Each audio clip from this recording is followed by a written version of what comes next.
What's up, guys? LQ here with the LQ review with my right out of the theater reaction for Quiet Place Day One. A little background for me on this franchise. I've liked the first two movies. I've liked the first two movies quite a bit. The first movie, I loved it. I thought that it was I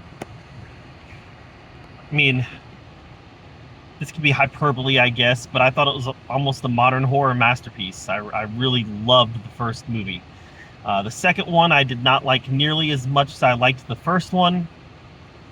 I thought it was very good, really enjoyed it, but I also felt that the ending left me with a whole lot to be desired. I did not like the way that they ended the second movie, and the fact that the second movie's been out for a couple of years now, and they still haven't talked about a follow-up to that one, given the way that they ended it. The second movie was really good, and then the ending left a bad taste in my mouth. So the first movie, I loved it, though. I thought the first movie was phenomenal. So what did I think of A Quiet Place Day One? It it was better than the second movie. So that tells you something, that I really liked this movie. Definitely better than the second one. Not anywhere near as good as the first one. Let's talk about some of the performances here. Lupita Nyong'o is great as always. She's definitely kind of established herself as one of the top working actresses in Hollywood, just based on her acting ability alone. She gives a very layered performance here. The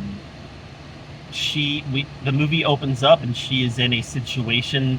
I don't think that they revealed her situation in the trailers, so I'm not going to reveal it here.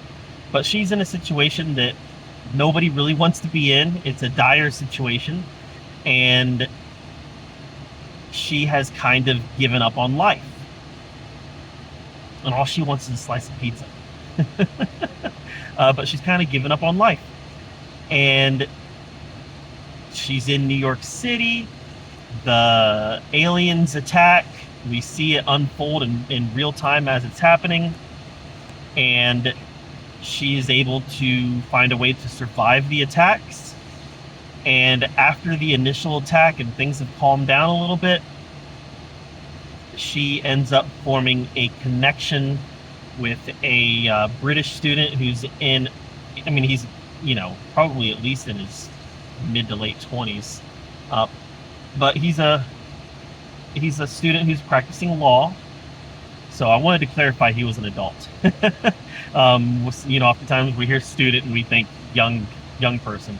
No, this is an adult who's practicing law, who's going to school to practice law. Anyway, she forms a connection with him, and the two of them end up relying on each other for survival. And the connection gets deeper and deeper as he ends up they end up filling gaps that each other has. She helps him to survive while he helps her to enjoy living again. So it's definitely a very layered performance by both of them, in the sense that there's a lot of emotional highs and lows throughout this movie for both of them. There is a cat in this movie. I'm usually not a big fan when there's animal sidekicks in movies like this, and I could have taken or left the cat, honestly. I understand why it was there initially. If it would have ran off during the initial attack and never showed up again, I would have been just fine. But it was there the whole movie, so it was what it was. We got to see a lot more of the monsters in this film, which is always tricky, because in horror franchises, the expectation is that as you get further, maybe it's not the expectation, I don't know, but the practice has been that when you get further and further into these franchises, you end up seeing more and more and more of the monsters. And when that happens, the monsters become less and less scary. So I feel like having seen the monsters a lot in this movie, I don't feel like it has diminished their scariness at all. That hasn't happened yet. But the shock value of seeing them is gone now. So while they're still scary and while they're still threatening and intimidating and all that good stuff, the shock value of seeing them is no longer there. Where in the first movie, just their presence was enough to create tension. And they were navigating, our two main characters were navigating the monsters enough in this movie that just their presence alone wasn't enough to create tension anymore. Now, oftentimes it was a situation that these characters found themselves in with the monsters around that caused the tension. But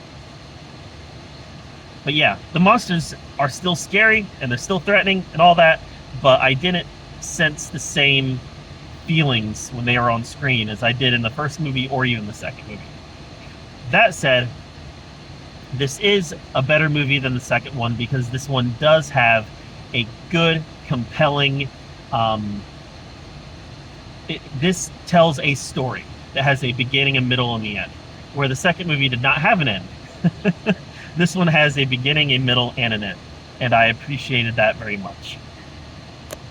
Will the end be divisive? Will everybody like the way that it ended? Probably not. It's the way that I thought it was going to end from the very beginning of the movie. Before the initial attack even occurred, before Lupita Nyong'o's character even met this guy, I predicted this ending. I predicted why it would end that way too. But that doesn't take out any of the that doesn't mean that it's not a good ending. Sometimes the most predictable ending is the best ending. And in this scenario, yeah, I predicted the ending, but it was still the best ending. So this franchise continues to kind of fire on all cylinders. It continues to be a scary, suspenseful, fun franchise that definitely plays with sound. And that's one of the strong components of this movie and this franchise is the sound design. Just little acts like walking and opening doors and setting something on a counter. You're hearing those sounds. And this movie and this franchise has always done such a great job of letting us hear those little sounds in our lives. So, good movie. Right now, I definitely put it in one of my top 5 of the year. There's still a long way to go in this year, though. So, all right, guys. What did you think of A Quiet Place Day 1? Let me know what you thought of it in the comments down below. While you're down there commenting, subscribe to my channel. And until next time, we'll see you guys later.